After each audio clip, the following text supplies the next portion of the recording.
जय भीम साथियों। नागपुर, अमरावती और कई जिलों से महाराष्ट्र के पूना में भीमा कोरेगांव में शौर्य दिवस के अवसर पर दलित समाज व महार जाति के लोग किस तरह देखो अपने शौर्य वीरों को नमन करने के लिए एक भीम की मिसाल पेश कर रहे हैं। जय भीम के नारे से गूंजेगा पूरा भीमा कोरेगांव में लाखों की तादाद में लोग एकत्रित हुए। देखें किस तरह इन भाइयों ने और बहनों ने इतिहास रच दिया। उन्होंने बता दिया कि हम भी किसी से कम नहीं है। आप पाखंड फैलाओ, हम अंधविश्वास को तुम्हारे को मिटाएंगे। और देखें किस तरह वीर शहीदों को नमन करने के लिए बहन और भाई दौड़ दौड़ कर भीमा कोरेगांव जा रहे हैं। वहाँ पर चंद्रशेखर आजाद भाई भी पहुंच रहे हैं। जय भीम।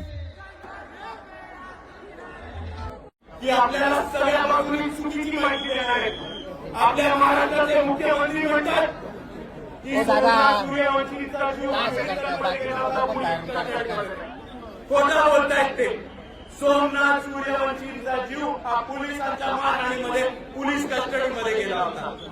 त्याचबरोबर राहुल गांधी काँग्रेसचे नेते म्हणतात की सोमनाथ सूर्यवंशी दलित होते। मित्रांनो समजून घ्या, ते म्हणतात सोमनाथ सूर्यवंशी दलित होते। आपण समजून घ्या, ते दलित या शब्दाचा वापर करतात। त्यांना लाज वाटते म्हणायला की सोमनाथ सूर्यवंशी हे आंबेडकरवादी कार्यकर्ते होते। त्यांना लाज वाटते म्हणायला की सोमनाथ सूर्यवंशी आंबेडकरवादी योद्धा होते। त्यांना लाज वाटते म्हणायला की सोमनाथ सूर्यवंशी वंचित बहुजन आघाडीचे कार्यकर्ते होते।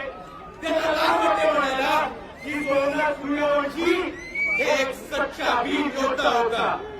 मित्रांनो, हे दलित म्हणतात, पण आपण एक सच्चाई समजून घ्या की सोमनाथ सूर्यवंशी हे सच्चे आंबेडकरवादी सैनिक असते तरी ते घोड्या समाजाचे होते। त्यांचा जन्म भटक्या विमुक्त समाजामध्ये झाला होता आणि तरी त्यांनी बाबासाहेबांचं संविधान आणि बाबासाहेबांचे विचार मान्य करून रस्त्यावरती आले आणि लढले। आणि आज आपल्या सर्वांना ठिकठिकाणी परभणीची घटना थांबवायची असेल, ठिकठिकाणी सोमनाथ सूर्यवंशी सारखे आपले शहीद गमवायला थांबवायचं असेल तर आपल्या सर्वांना ताकदीने येऊन लढायला लागणार आहे। सांगा, आपण लढणार की नाही? आपण थांबणार आहात? थांबायचं आता? सगळ्यांनी हात बरोबर करून सांगा, या लढाईमध्ये कोण कोण आहे?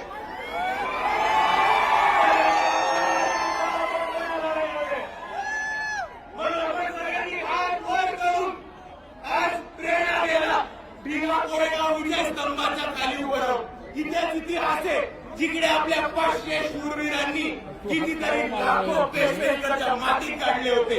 हा इतिहास आहे आपला।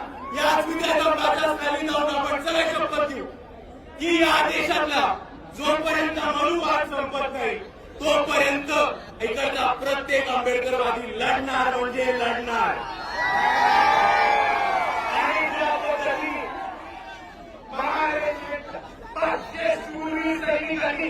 इकडची पेशवाई बाकी झाली होती, त्याच पद्धतीने इकडचा प्रत्येक आंबेडकरवादी जोपर्यंत इकडचा मनुवाद आणि इकडची पेशवाई जमिनीमध्ये नाही काढत तोपर्यंत आपण थांबणार नाही म्हणजे नाही।